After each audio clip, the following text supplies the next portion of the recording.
affiliate. Welcome to Soccer in 60, presented by the Empire Strykers.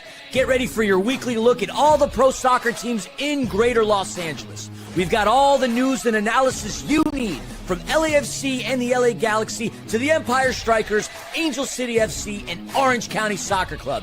Now, buckle up and enjoy Soccer in 60. Right around this time, 2 years ago, WrestleMania was in Los Angeles, the showcase of the immortals, as they like to promote it, a spectacle of the ages, and at that time, the 39th one. Why I bring this up, you ask? Well, for two reasons. One, because I was there and the photos came up on my phone recently to remind me. And two, to steal a line from The Rock and say to all of you, finally, Soccer in 60 is back on Thursday.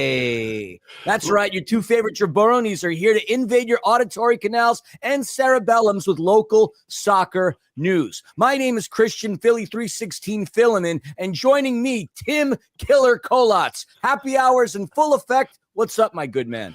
Full speed, Philly, man. It's great to be live in Los Angeles, man. There's no Nita today, no scarf, just the two of us. And you and I are going to make this an excellent show, Philly. You know why, buddy? Because you, sir, are like the Gap Band, dropping bombs, making the show explode in the ratings. Oh, man. All right. So it looks like we're going to have some fun. All right. It's time to cash some checks and pay some bills when it comes to traveling.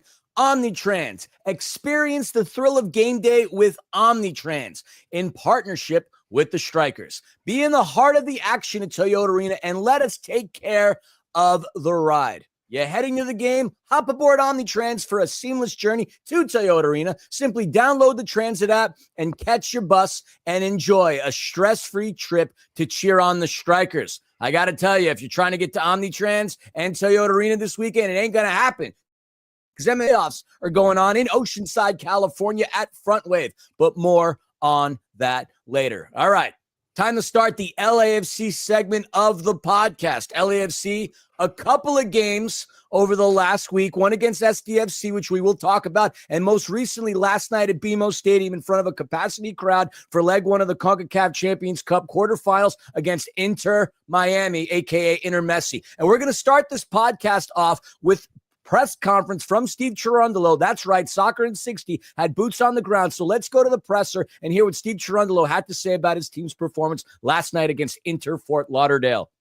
By that statement, it would be there are LAFC performances where we are aggressive, engaged, and connected. And I think that was lacking in San Diego.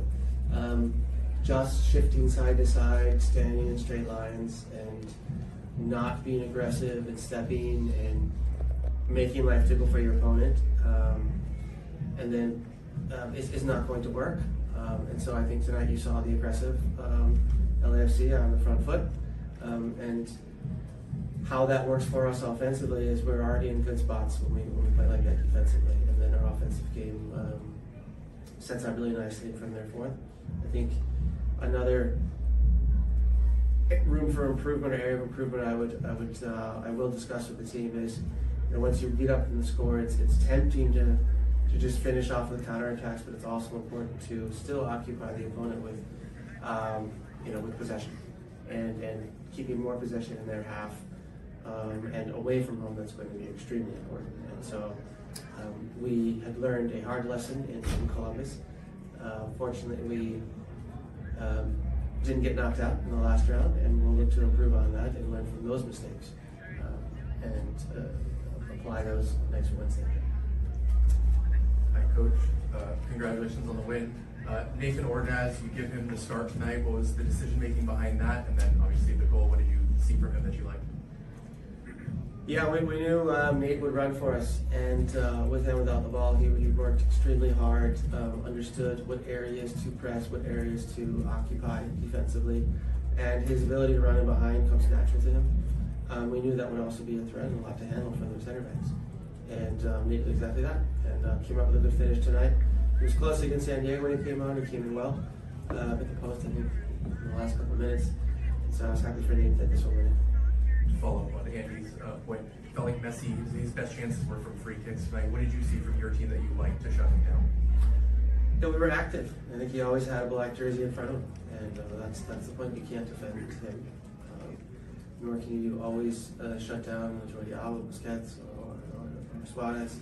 And no disrespect to the other players on the team that have an unbelievable roster, but those guys are going to get a chance or two, and the only way to defend players of that quality and teams with that quality is with a collective effort. And I think our collective effort in getting numbers around their players and the critical areas was important. So we did a good job tonight. Thank you. Steve, on Nathan, what'd you make of the review of the foul and him getting ultimately yellow, but potential red, and the confidence that you showed him to leave him in for 90 minutes with a yellow card? Just talk about, again, why you're trusting Nathan so much. He's earned the trust.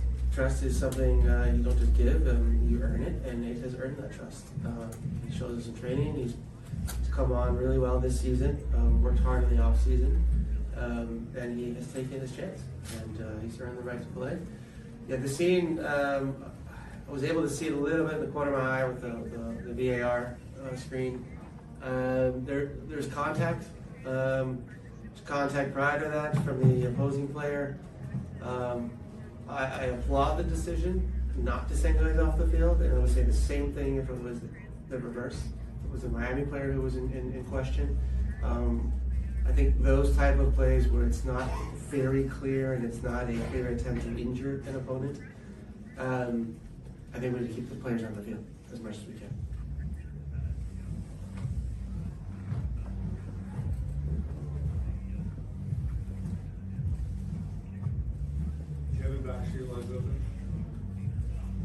Hey Steve, can you hear me? Yes, we can, loud and clear. Thank you for taking the questions. The atmosphere tonight, from what I've been able to see on TV, a lot of celebrities there, a lot of hype, a lot of energy. People came out to see Messi, obviously, but they went home talking about Nathan, which is really cool for him. But what did you think of the atmosphere, and was it kind of crazy, or did your team feed on it, do you think? Of course, it's a big game. It's the quarterfinals of the Champions Cup, a tournament we want to continue, and a tournament we'd like to go very far in, as does our opponent. Sure, the attraction to come out and see one of the world's greatest seems to be a hot ticket and easy to market. But yeah, I think just to comment on the atmosphere, it was electric, it was loud, a lot like a playoff match for LAFC. We haven't felt that in this building in a long time. Such a late kick, with such an electric atmosphere. And yes, our players absolutely feed off of that, and they rose to the occasion today. Thank you.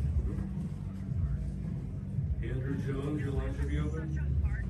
Good. Thank you very much, Steve. Congratulations on the win. Just want to ask you how you felt about the communication with Eddie and Aaron, the center back, and containing Luis, and if you were able to tell Nathan to not get wound up by their center backs and just stay calm and focus on the plan.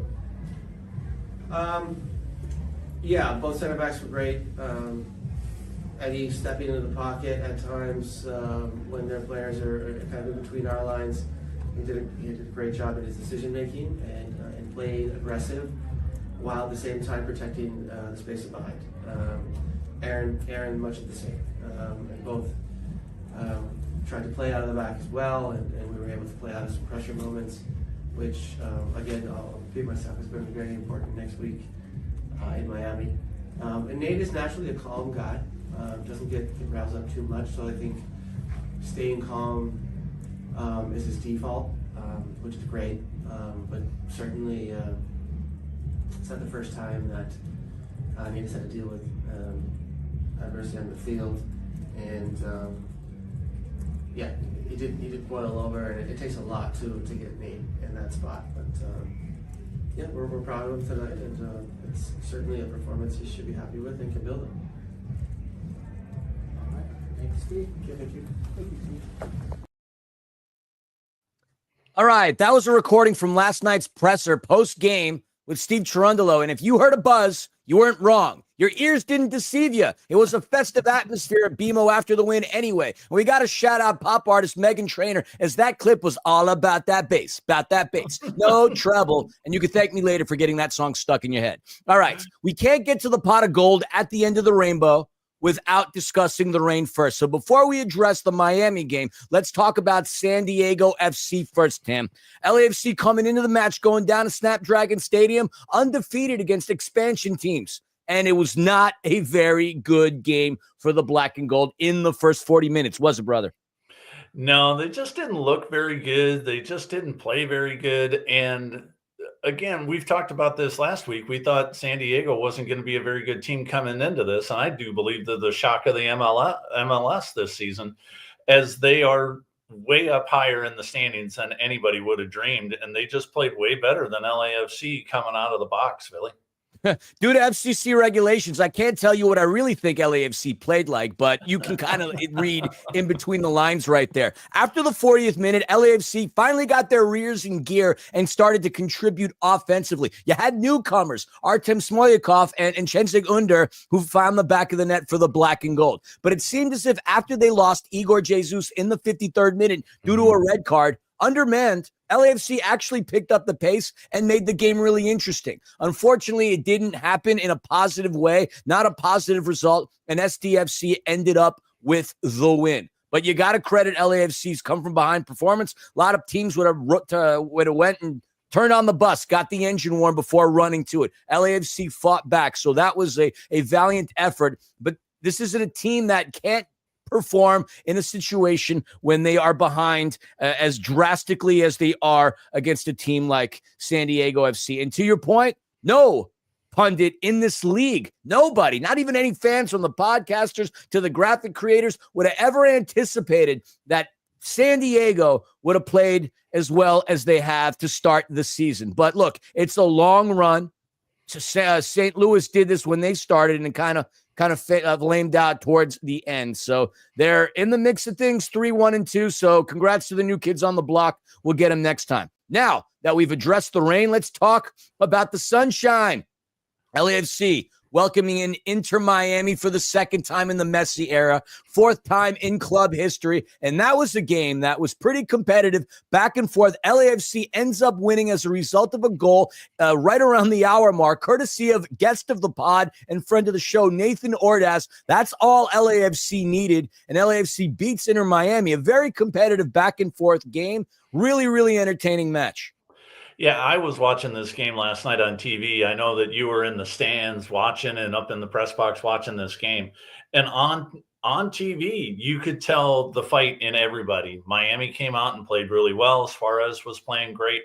Messi was trying to get his feet moving, and he finally did. He played the full 90 in this game, Philly, but he started to get his feet moving really the last 20 minutes and was had a late chance off of a free kick from about 25 yards out.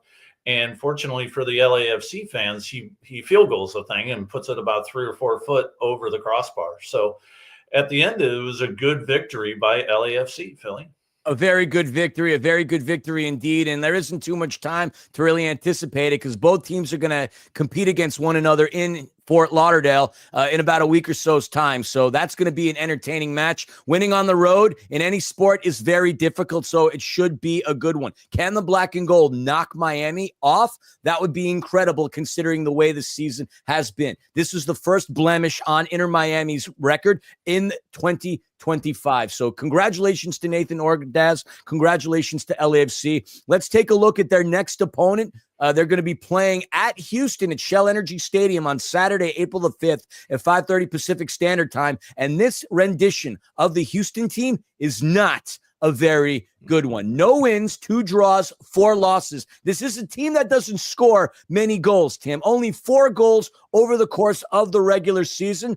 But as bad as they've been this season, you play to the level of your competition. So my only apprehension and anxiety for LAFC is that they built themselves up so highly to play in such a competitive game against Inter Miami. Hopefully they can bring the fire to contend against the Houston Dynamo because as it stands, anybody has a fighter's chance in any kind of competition. Yeah, I'm with you there, buddy, because even though they do have these 4 losses and only a couple of draws, The biggest thing that they're floundering around about is that they are only putting 2 shots a game on frame, under 2 shots a game on frame. So for LAFC to take care of a floundering team like that, they have to do it, because otherwise, if they can't beat a down and out Houston Dynamo team, then they're in trouble for the rest of the season if they can't beat these guys. Yeah, they can't put up a Jekyll and Hyde performance, of course. Like Houston, the players to watch out for: Ezekiel Ponce, Jack McGlynn, who was a part of the Philadelphia Union during LAFC's 2022 MLS Cup run. And the players that we want to look out for, obviously, is members of LAFC. Everybody listening to this pod that's fan, Franco Escobar and Eric Dueñas. So 2 players that you're going to be well accustomed to. And again, just as a reminder, LAFC does take on Inter Miami next week in leg 2 of the CONCACAF Champions Cup quarterfinal. All right, moving right along. McGrath Productions, the official match photography provider to your MASL team, the Empire Strykers. They service much of Orange County and LA County, as well as the Inland Empire. For all of your commercial photography needs, visit McGrath-Productions.com. That's MCGRATH. I can spell -Productions.com or McGrath_Productions on Instagram. All right, Tim, now that we've discussed LAFC, let's talk about how the Galaxy fared out in their 2 matchups. The one being against Orlando, their other one in the CONCACAF Champions Cup against Tigres. Yeah, the one against Orlando, Sasha talked about this last week on the show. Greg Vanney has got a problem in keeper. He started out the season with Mitrovic. He's got JT Marcinkowski on the bench. He's got a 4th goalkeeper along with John McCarthy. But John McCarthy has been the hot hand, and he gets the start in this Orlando game. And the goals come by way of a beautiful, the Galaxy's lone goal against Orlando comes off just a dime from Edwin Cerrillo to Mickey Yamane, who slides it to who else? Christian Ramirez, who does a brilliant behind the back heel kick with his right foot and puts it past the goalkeeper. But that's it against Orlando. The Galaxy just didn't play very well the rest of the game. John McCarthy had to save them a few different times. And, you know, they could have gotten a second goal a little bit later on, but the goalpost denies Diego Fagundes. But the reality is that in the 76th minute, this is a cheap dive, in my opinion. I'll just come right out and say it because you can't find me. Atuesta just like he jumps for the ceiling on this one. He just happens to be in the penalty box, and the referee goes straight to it. I got to give the referee credit in this. He doesn't kind of fumble around. He doesn't think about it. He doesn't wait for VAR. He points right to the spot. And as a referee, that's what you have to do. You have to have that command presence. And he did it. Galaxy guys back off, and, you know, it gets into the net. And then the game winner, this is just tragic for John McCarthy. John McCarthy had played well, but this last goal is from about on a set piece about 30 yards out. McCarthy is in the right position, but he's a little bit on his heels when you look at it. And he reaches up and gets it with both hands. But because he's falling backwards just a little bit, it goes right through it. It looked like a meteor going through a piece of paper. It went right through his hands, and it jumps over the line. They end up losing on a 90th minute goal, Philly. A meteor going through a piece of paper. I have to sit and ponder that image for a moment because it's quite fascinating. There's certain words that don't necessarily coexist, at least from my line of view. Meteors and paper. That's, I don't know. You've left me dumbfounded. Deer in headlights, my man. I got nothing to say because I'm still thinking about meteors and friggin' papers. Well, you know, I got to come up with a fun one every now and then, man. I can't let you have all the fun today. I mean, look, the fun is something that we can share. Look, a disappointing performance, and it's just shocking considering how this team has performed this season. Like, no wins in 6 matches. They've got 4 losses. They've got 2 ties. I mean, it's just a rough start. Only 5 goals as well in the 6 matches played. They have to find some offense. And look, 6 games into the season, I get it. There's still some more, but we're talking about a decent percentage right now of the regular season. The offense is going to need to come forward sometime soon. And from somewhere, people are going to have to step up. People keep talking about how the Galaxy are injured, decimated by that, anticipating the return of the likes of Ricky Pooch, so on and so forth. And as we've said time and time again on this show, you can't just sit and rely on one player to fix all of your problems, because you're going to run into a great deal of disappointment down the road. Exactly. They can't wait until first couple of weeks of July for Pooch to come back. Somebody's got to step up. Marco Royce has got to step up. You know, Yamani's playing well. Christian Ramirez was named Player of the Month for LA Galaxy for the month of March. I mean, he's the only one scoring.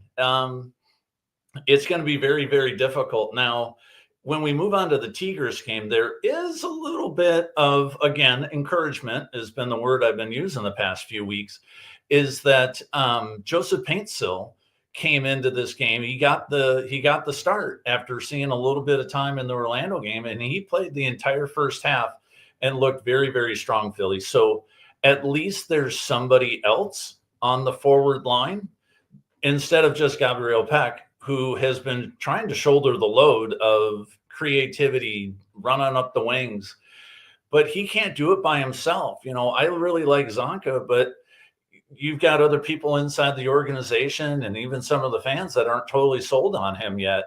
I think he's going to be one of the better players coming the next 5-6 games and getting the ball to Joseph Paintsil. Well, only time will tell. That's what we could say about that. The offense still needs to figure things out. Five goals. Anemic. Five goals over the course of 6 games. It's just not. Yeah. It's great that Christian Ramirez was given Galaxy Player of the Month and all that other jazz, but to me, it's, you know, a consolation prize. The goals have to come from somewhere. And look, they didn't. I will say this: the Galaxy defensively put up a much better effort in their game against Tigres the other day. I mean, but it was a 0-0 matchup, and it's not going to get any easier for the boys down from Carson in the next leg. Obviously, they're very much in the game, but Tigres is not an easy team to contend with. It does show you, though, that the Galaxy's defense, they got to plug up some holes and get a clean sheet. Very impressive against a team that is as talented as Tigres, a CONCACAF Champions League winner a couple years ago in the match against LAFC, of course. So we'll see what happens. But that game right there, Galaxy had 7 shots, 2 of them on target. Tigres, though, I mean, they had all the offense. Galaxy's defense was absorbing it. 17 shots to 4 on target. There was a lot of action coming from the boys from Monterrey. They were definitely the stronger of the two teams. And for the Galaxy to get out of their home building, much less with a tie, that just proves that they are not the exact same team that they were last year, that they are really fighting it. And they've got a lot of guys. You know, you can blame the people that have left, you can blame the injuries, but the reality is that when your best player is John McCarthy and you have no offense, you're not going to win very many games. And this is one of the things I did not think I'd say this season, is that the LA Galaxy escaped with a tie, with a draw at their home stadium, and that's not something we were ever going to dream about last year. I mean, the fact that they haven't been able to produce any results at home is crazy. But look, you got to credit John McCarthy. As Sasha Kleshtin, our guest from last week, mentioned on the pod during our interview with an MLS pundit and MLS legend, Sasha Kleshtin. Yes, there is a goalkeeper controversy, but for John McCarthy to have made the amount of saves that he did against the firepower that Tigres has, you know, good on them. Not conceding away goals is huge, because that obviously has a huge detriment over the course of the aggregate in both legs. So no goals conceded there, but will the offense show in leg 2? That's the question, because if we go 0-0, you know, now we're talking about a whole different thing. But you know what? I would if I was a fan of the LA Galaxy, I would welcome John McCarthy in a situation where he would have to play shot stopper, because as we've seen him do, he's pretty darn good. So we should probably take a look ahead. The Galaxy are heading on over to Sandy, Utah to take on Real Salt Lake. Yep. And Real Salt Lake's a little bit higher up in the standings. They are 2-4-0 on the season. Still kind of a rough start for the Salt Lake City boys. But the season series has been very even over the last 3 games, with the Galaxy getting a win and then the past 2 games ending in draws. But the big thing that the Galaxy are going to have to worry about is, again, like they did with Tigres, RSL comes in with getting 5 to 6 shots on frame a game. And so when you have something like that, whoever the starting keeper is, I'm going to be guessing that is probably John McCarthy. He's going to have to be on point. And I'll be fascinated to see if Vanny stays with McCarthy for the next several games, because he has played well, except for that for the ball that slipped through his hands in the game against Orlando the other day. But the thing is, nobody has really separated themselves on the Real Salt Lake side. They've got 4 guys that each have a goal apiece, so they're spreading the ball around. But the Galaxy is going to have to really play strong in the midfield, and they're going to have to get creative, because if they're not going to get creative against Real Salt Lake, they're going to get worked. Yeah, look, the player that I really like on Real Salt Lake, Diego Luna. I think this kid's fantastic. He's fun to watch, and that's the guy that has one of those 4 goals that you had alluded to. So that's the guy to watch. Chicho Arango led this team in scoring last season, but as we know, he's no longer a part of Real Salt Lake. He's now on San Jose. So their big goal scorers from last season gone or not contributing. So something to take a look at. So the Galaxy's next game against Real Salt Lake, and then let's not forget, they are going to play Tigres next week in leg 2 of the CONCACAF Champions Cup. Getting interesting here as all teams are gearing up for the semifinals. Galaxy, pretty much a clean slate, taking on Tigres in leg 2. LAFC with the advantage, 1-0 up on Inter Miami. All right, that concludes the Galaxy component of things. National Core, one of the nation's largest nonprofit affordable housing developers and proud sponsor of your MASL team, the Empire Strykers. At National Core, they believe that soccer has the power to transform lives just like they do. They believe in building strong communities on and off the field. To learn more about National Core and their mission, go to nationalcore.org. Speaking of the Empire Strykers, first postseason berth since 2021. And before we talk about their entry into the playoffs and their game against Dallas and the preview against the San Diego Sockers, we're going to bring you an interview that we did just the other day with Strykers head coach and somebody that I hope gets MASL Coach of the Year, quadrupled the win total from last season. Let's hear from Coach Obasi on the Empire Strikers.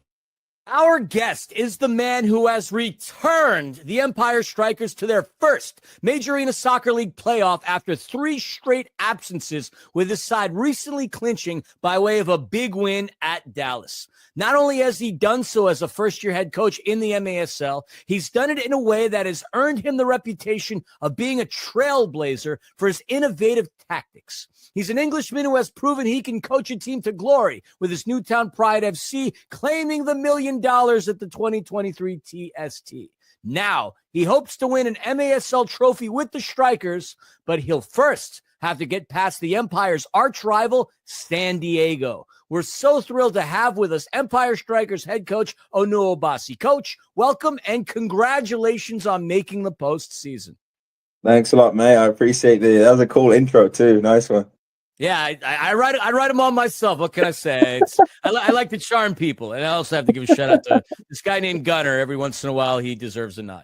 Now, we talked about it, just mentioned it. You turned a team around that hasn't made the postseason since 2021, and a team that only won 3 games last season. You quadrupled last season's win total. In life, they say it's not about the destination, it's about the journey. And while that road carries on, how has the path been this season for you personally? It's been good. Yeah, obviously you could sit here now saying we made the playoffs. I think deservedly so. I think the series against Tacoma was a big milestone to take 4 out of 5 games there. I think that really, they're kind of almost our conference rivals in that sense. So I think based on that, we kind of deserve to be where we got to in the end. Playing San Diego 5 times, Chihuahua 3 times, it's a tough ask. And we 12 games, we lost 10 in regulation and 2 in overtime. But, 8 of those games were against some serious, 2 best teams in the league. So I don't think there's any shame there, really. And, in the other games outside of those ones, I think we really acquitted ourselves really well. So, yeah, I think we can say we deserved it. And, I think we kind of stuck to a game plan and, the few bumps along the way, as is normal. But I think we kind of got where we wanted to go, and now it's about playoffs and really putting our best foot forward.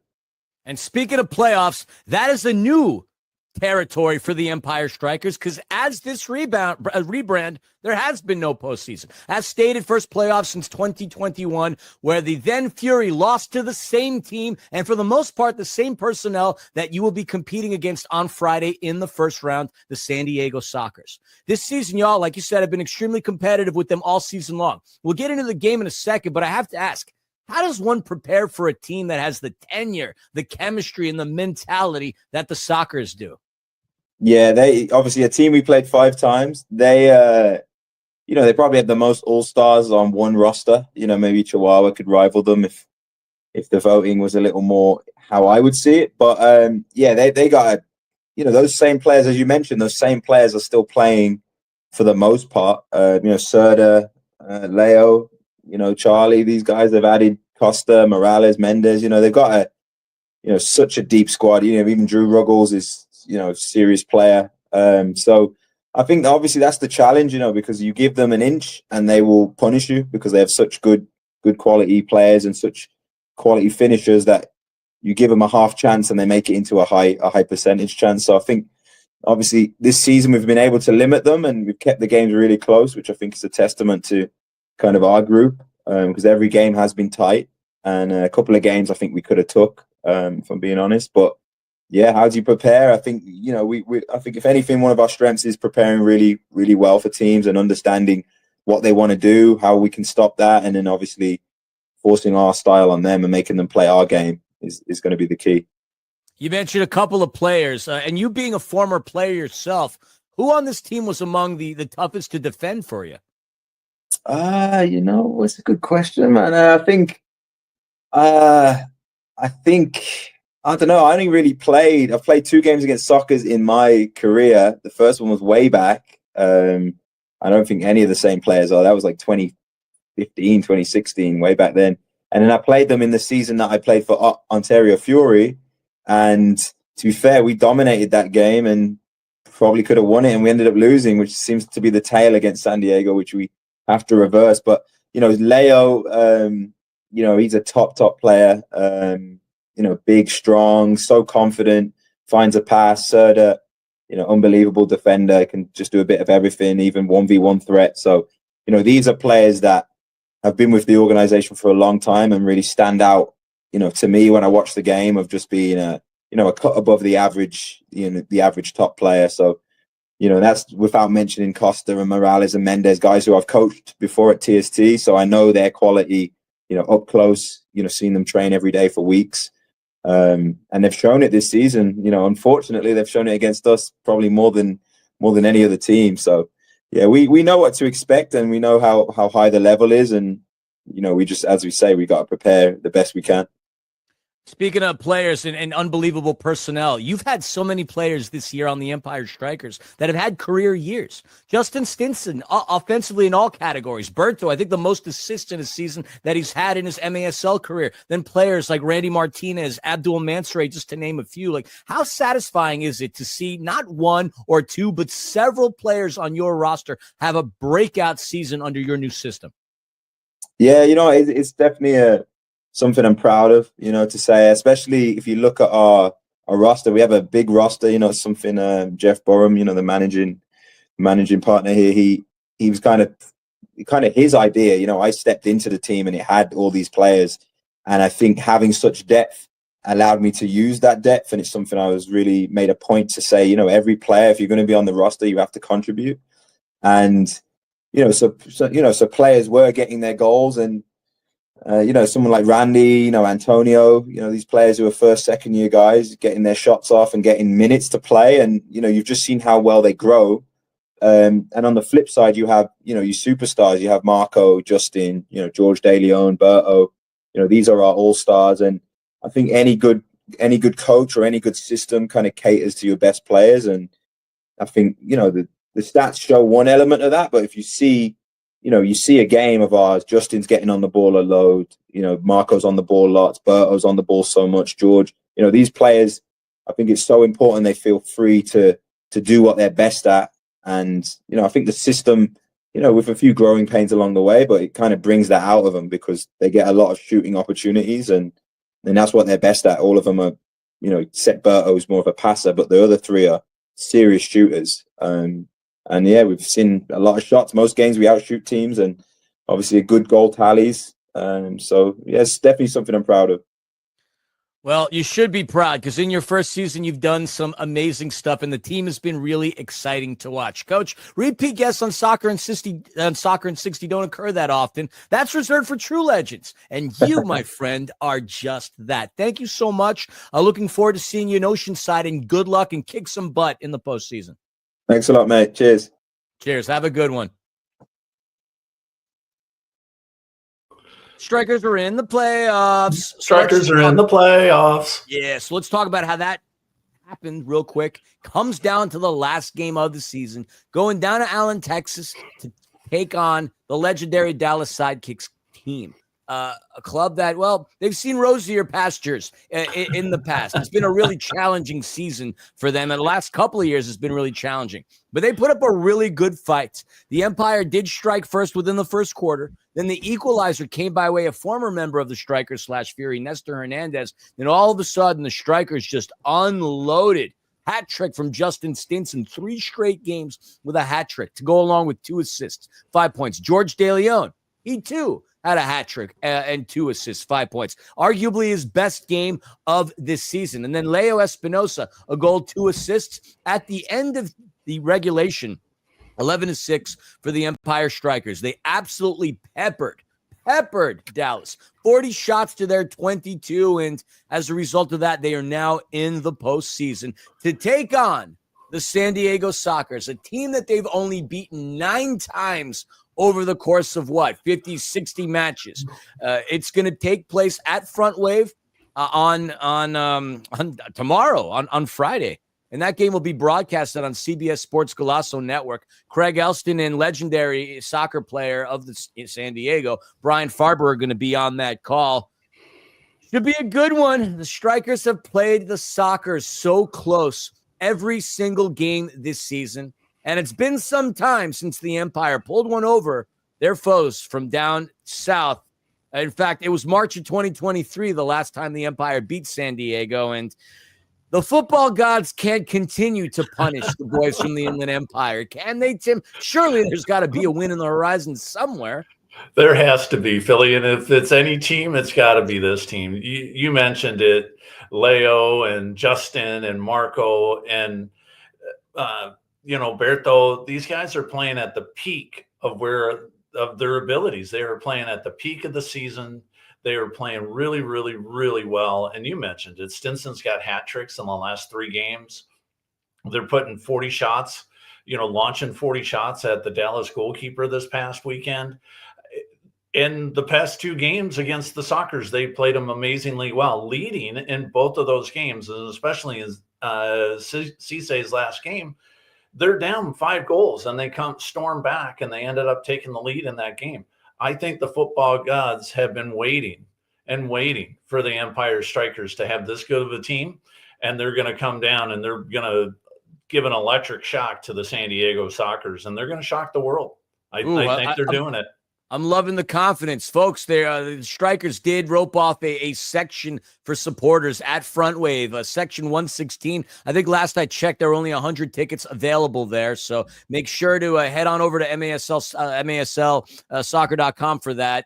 If you want to just go to that game, it's $34.88 for the one. But if you want the 3-day playoff bundle where you catch several games, we're talking $145.99. And if you're worried about transportation, there's going to be a bus that leaves on Friday, April the 4th at 4 p.m., and it's going to return on the evening post-match. You could catch that at Ontario Airport Hotel. I think it's $50. Strikers are chartering the bus. So head on over to the Strikers. Go to the Instagram page and find that link. There's a QR code there, and we hope to see you at Front Wave. I'll be there. I get the opportunity to call the game between Chihuahua and St. Louis, along with Amanda the Panda and Kansas City Comets broadcaster Nick Vasos. So that should be a good one. Can the Strikers continue on with their season? Well, we'll only have to wait to find out. That being the case, let's move on over to another successful team in our area, Angel City FC. Let's talk about how they fared out, Tim. Yeah, no need to keep for this week, but that's okay. You got Timmy K, no relation, that gets to hang out with you and talk a little Angel City. And the host opened up the scoring in the 8th minute of this game. They played right off the opening whistle. They played really, really good. And it was Alyssa Thompson's second goal in the 3 games of the season. Midfielder Alana Kennedy won the ball in midfield and got it to Kennedy Fuller, who's just playing unbelievably.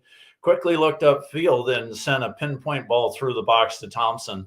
And the 20-year-old sprinted on the ball, took a couple of touches, and just buried a shot against goalkeeper Claudia Dickey to put Angel City up 1-0 just 8 minutes into the game. The home crowd's going crazy. But lo and behold, only about a minute and a half later, the jubilation was short-lived as Seattle was given a penalty, and it was a good penalty. I'll give it up on this one, to defender Giselle Thompson against one of the Seattle forwards, Ana Maria, in the 9th minute. And they did have to go to video review about this. Again, there was a little bit of indecision perhaps, but G steps up from the spot in the 12th minute and confidently shoots this ball into the net, and it's tied 1-1. That's the way the first half would end, but there was some good play in this first half by both teams. And one of the things that was an awful call that we're getting, apparently some of the AFC Angel City FC coaching staff said it was the worst call he's ever seen, an awful penalty call. But it's what VAR did, and these type of things happen. So. But after the break, there's renewed energy. And in the 63rd minute, Zalim finds Emsley on the left side of the penalty area with a little quick pass. And she sends a cross across to Riley Tiernan, who confidently heads this ball past Dickey and for a 2-1 lead. And this is the way the game ends. But it was a very strong performance by Angel City. Again, they still don't have a coach, but here they are, undefeated, Philly. 3 games into the season. I'm just shocked and amazed at it. Yeah, you mentioned Katie Zellum, a friend of the pod. She's been on the pod. What, are you telling me you're having a problem saying Ana Maria Chernogorchevich? A little bit. Okay, fair enough. Look, even with the name like Kolats, Philly, I can't get them all. Fair enough. Well, let's just slide here. You were saying you were going to give it up with that call. I don't know what you're alluding to, but I mean, you might have provoked somebody listening to the show. They're like, all right, if Timmy Killer Kolats is going to give it up, maybe I should give him a buzz. I kid. I'll tell you what, though, under this new coach, Alyssa Thompson is thriving. I mean, you said it, a couple of goals. She had her 11th career NWSL regular season goal.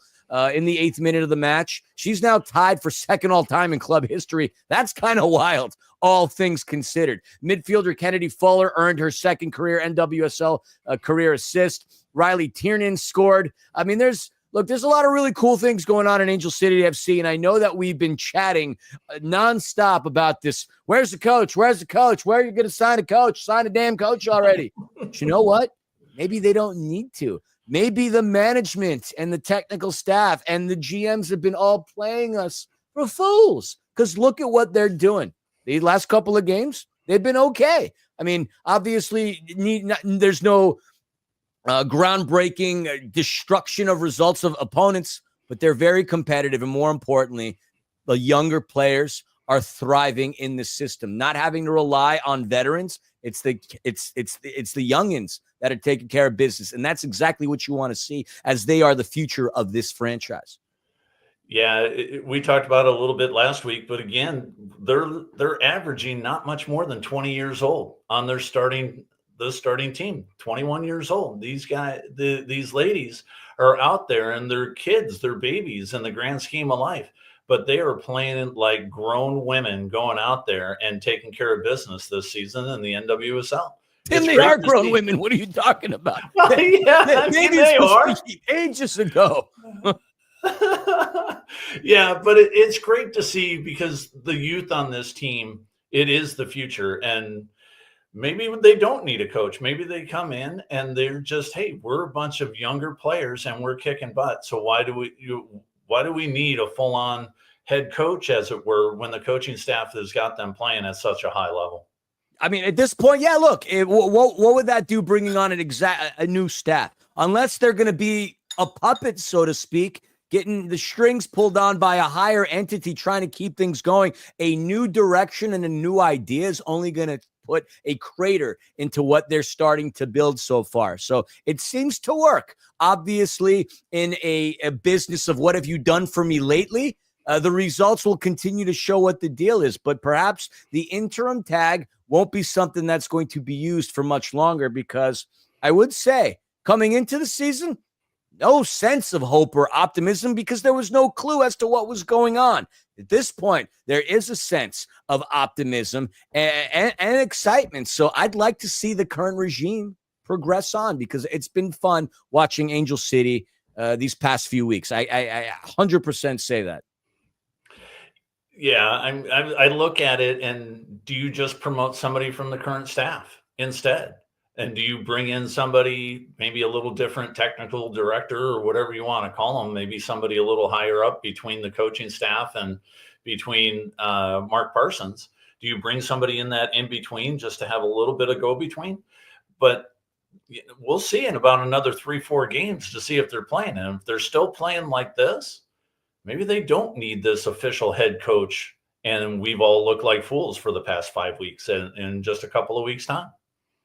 Yeah. I mean, as I said, I'm liking where things are going. Obviously, Angel City is in 4th place right now. I mean, they've gotten 3 points, 1-0-1 as far as like their home record is concerned, 0-1 on the road. So 1-0-2. No L's on the season thus far, so that's a strong start considering the question marks surrounding the team coming into the start of the NWSL year. Yeah, and one of only 3 teams that are undefeated. The other 2 teams are at the top of the table, 3-0-0. So they've got us fooled, had me fooled. So good on for them. I mean, is it really that hard to fool any of us at the end of the day? I mean, I called us jabronis at the top of the broadcast for a reason. Exactly. And with that, that ends up the Angel City segment, and we'll move on to Orange County Soccer Club. Now, Orange County didn't play this past weekend. They had the weekend off, but that does not mean they were not in the news all over Orange County. They have partnered with Strykers FC Irvine to enhance the professional player development. And what this really truly means is this is a big way, and it's a big advantage that Orange County is going to have, and this will only enhance their pathway to the pros that they've been talking about for the past several years. And I think it's going to be very much an academy style system that MLS and the European clubs use, and expect this to make Orange County Soccer Club very strong over time, and potentially push them up to the ranks and maybe into this tier 1 level that USL is talking about with the promotion relegation. And I know that there's some needs and wants that USL has put on the teams that are coming in, like a 15,000 feet stadium and things like that. But this is something that Orange County can definitely do. They've got the backing of the city. They got the backing of over 1,000 new owners that are going to come in. And I could easily see Orange County going from a 5,500 seat stadium, if they move up into this tier 1, that they could put in another 9,000 seats. They take that entire east side of the stadium, put a canopy over it, and put another 5,000 seats in it without any problem at all. Now, one of the other coolest things, we've been talking about the pathway to the pros and the pathway to Europe. Milan Alaski, Orange County Soccer Club alumni, is coming home. He's coming home to San Diego. It was just announced that he has signed a loan agreement with San Diego FC. And he comes back out of sister club, FC Nordsjælland. And this is a big move for a stud of a player that played really, really well for Orange County and came out of Southern California. It's a big deal. And this is great news for Orange County to have a big name like Milan come back to Southern California, and he's going to get a lot of press, and there's going to be a lot of people down at Snapdragon cheering his name. So welcome home, Milan. It's great to have you back in Southern California, at least. And the one thing we could say we have in common, Tim, is obviously you being a Galaxy guy, me being an LAFC guy. Like, as much as you like Milan because of his ties to Orange County, can't root for him. because he's a member of San Diego FC right now. We got to boo him. I'll give him Absolutely. a golf clap as well. Yep, golf clap. But we will boo him when he comes into the Dignity Health Sports Park. Next up for Orange County this weekend is Las Vegas Lights, and it's on the road in Vegas. So you're making that roadie out to Vegas. Stop by Cashman Stadium just down the street and go see the game. It's at 7:30. But that'll be a fun game. They are coming off a 0-0 draw against the Oakland Roots. And Vegas has just got 3 goals on the season. So they're led by Johnny Rodriguez and Christian Pinzon. Each of these guys have got 1, but the guy to look out for is Johnny Rodriguez. He had 12 goals for last year for the Oakland Roots, and he was a big part of Oakland's push towards the playoffs last year. With the week off, a bunch of guys hopefully will be coming back from injury. Guys like Tristan Traeger should be coming back with that extra week off, getting rid of those knocks that he's taken earlier in the season. And one thing that they won't have Ryan Dogman as part of the party in Vegas this weekend due to that red card that he took against Monterey. It does include a 1-game suspension, so he will not be playing this weekend. But get out, support the local club. If you can't go out to Vegas and catch them at Cashman, what you can do is catch them on ESPN Plus, and it'll be fun to watch this game because after a week off, the Danny Stones boys should be rearing up and ready to go, Philly.